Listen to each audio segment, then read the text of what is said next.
কবুল হয় সুবহানাল্লাহ। তাহলে আমরা দেখছি চার মাযহাবের ইমামরাই তাসাউফপন্থী ছিলেন, ওলি আল্লাহ পন্থী ছিলেন, পীর মুর্শিদ পন্থী ছিলেন। কেউই কিন্তু মাজার বিদ্বেষী কিংবা ওলিয়া উলিয়া বিদ্বেষী বা তাসাউফপন্থীদের বিরোধী ছিলেন না। আমি এই কথাগুলি বলার উদ্দেশ্য কি, যারা জ্ঞানী তারা ঠিকই বুঝতেছেন। মাজার পন্থীরাই হলো পুরাতন, ওলিয়া উলিয়ার পন্থী যারা তারাই হলো পুরাতন মুসলিম, যারা তাসাউফপন্থী তারাই হলো পুরাতন মুসলিম। আজকের দিনে যারা মাজার বিশ্বাস করেন না, মাজার পন্থীদেরকে অসম্মান করেন, ন্যাক্কারজনক নজরে দেখেন, যারা তাসাউফপন্থীদেরকে শিরক বা মুশরিকের নজরে দেখেন, আপনাদের ইতিহাস খুঁজলে বড়জোর ইবনে আব্দুল ওয়াহ্হাব নজদি পর্যন্ত পাওয়া যাবে, কিন্তু মাজার পন্থীদের ইতিহাস মদিনাওয়ালা পর্যন্ত পাওয়া যায়। আপনারা আশ্চর্য হবেন, হাফেজ ইবনে তাইমিয়া তিনিও মাজার বিরোধী না, ওনারও মাজার আছে। ইবনে তাইমিয়ার মাজার লিখে আপনারা গুগলে সার্চ দিলে দেখবেন ওনার মাজার পাকা করা আছে।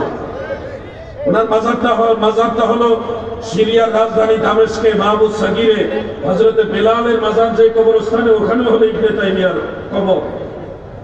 আপনারা যারা মনে করেন মাজারে গেলেই এরা মুশরিক, এরা বিদআতি, এরা ভণ্ড, আপনাদের সাথে আগের যুগের মুসলমানদের মিল হয় না।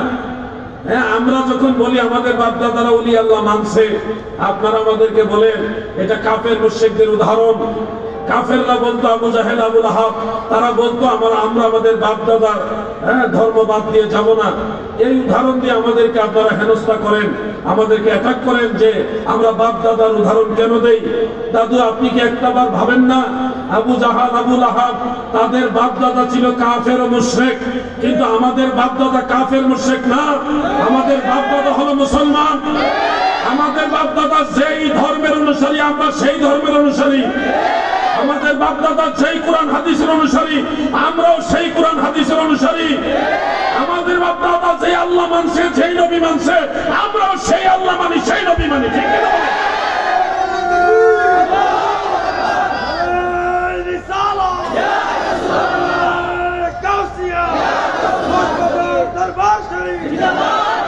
এজন্য আপনাদেরকে বুঝতে হবে, বাপদাদার উপমা কাফের মুশরিকরা দিয়েছিল, তাদের উপমা গ্রহণযোগ্য নয়।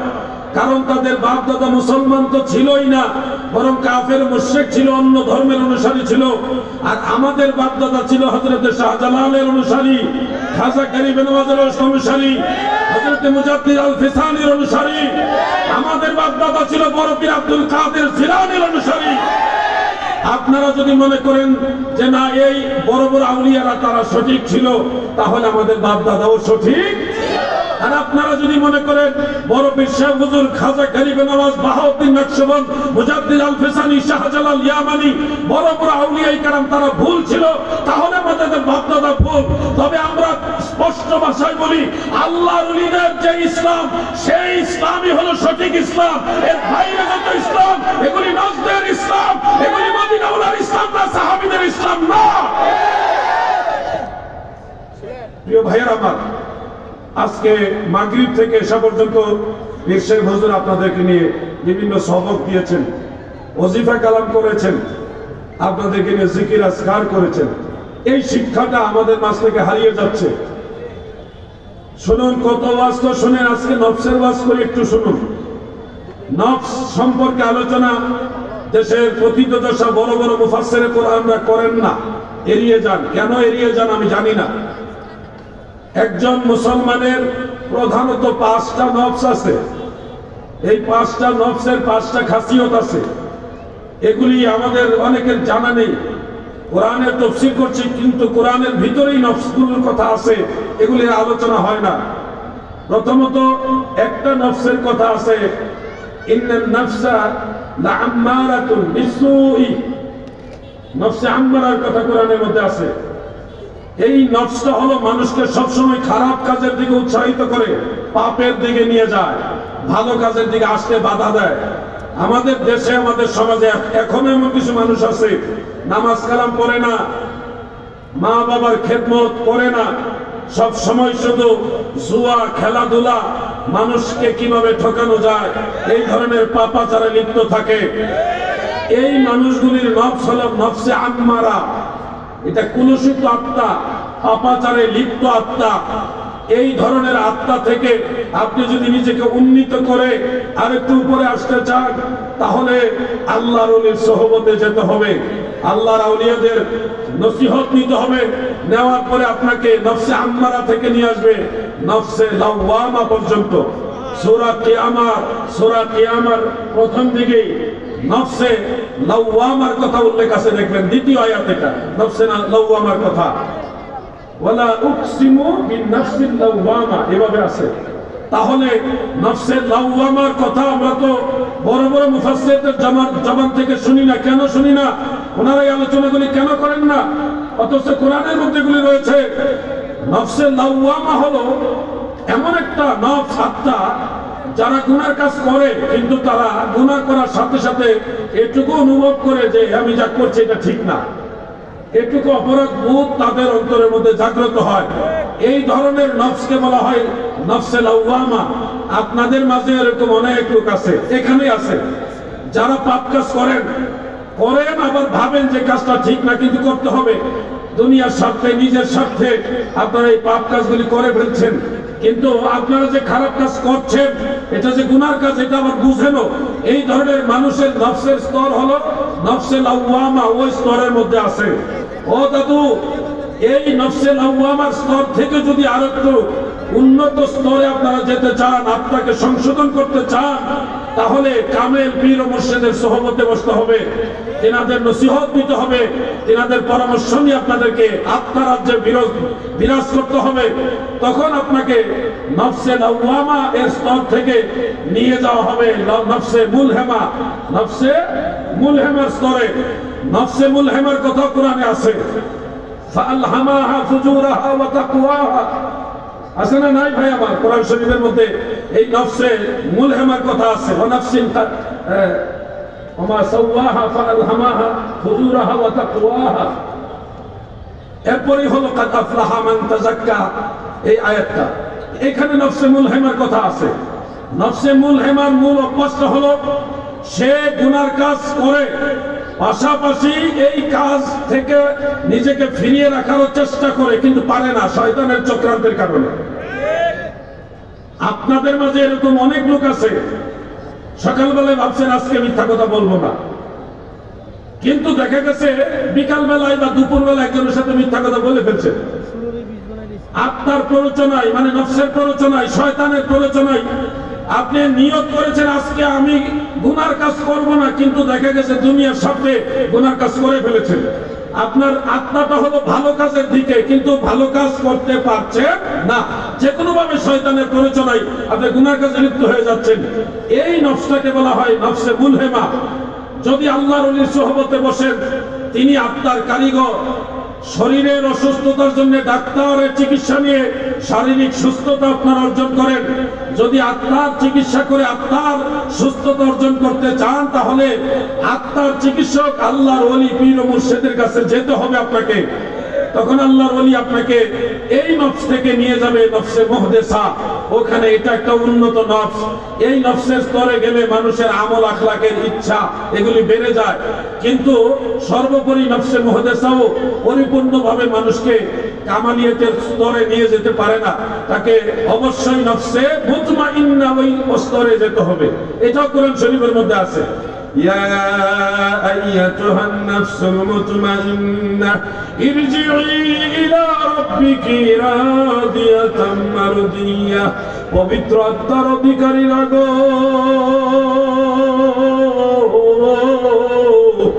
তোমরা সন্তুষ্টি চিত্তে রবের দিকে প্রত্যাবর্তন করো। এই নফসকে আমার আল্লাহ বেশি ভালোবাসে, এটাকে বলা হয় নফসে মুতমাইন্না। পাঁচটা নফসের মধ্যে এই 5 নম্বর নফসটা হলো আল্লাহওয়ালাদের নফস।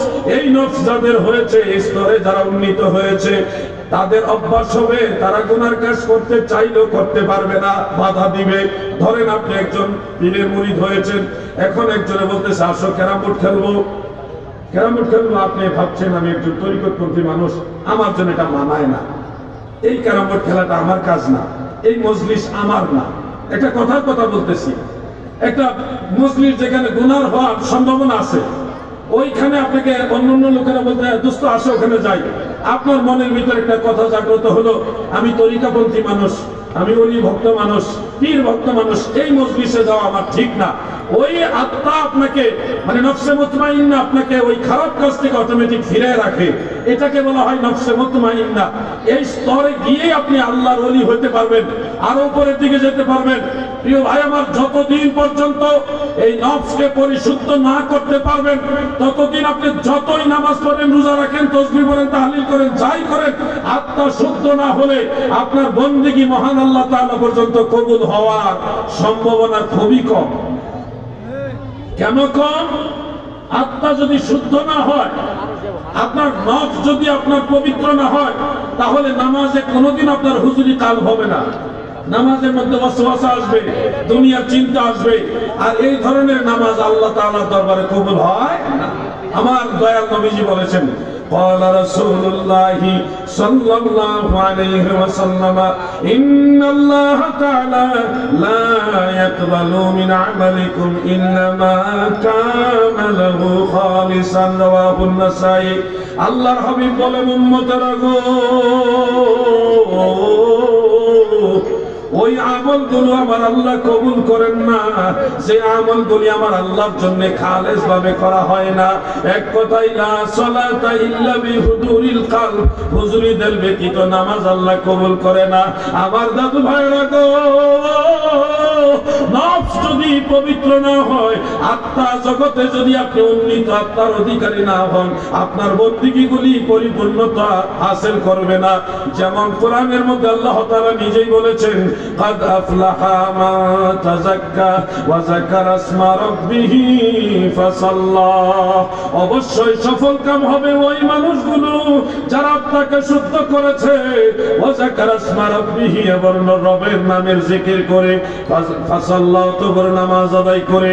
নামাজের কথা বলছে সবার শেষে, নামাজের কথা বলার আগে আমার আল্লাহ মাওলার জিকিরের কথা বলছে, জিকিরের কথা বলার আগে তাজকিয়ে নফস, আত্মশুদ্ধির কথা সবার আগে বলেছে। অতএব আমার ভাইরা গো, নামাজের ভিতরে জিকির আছে।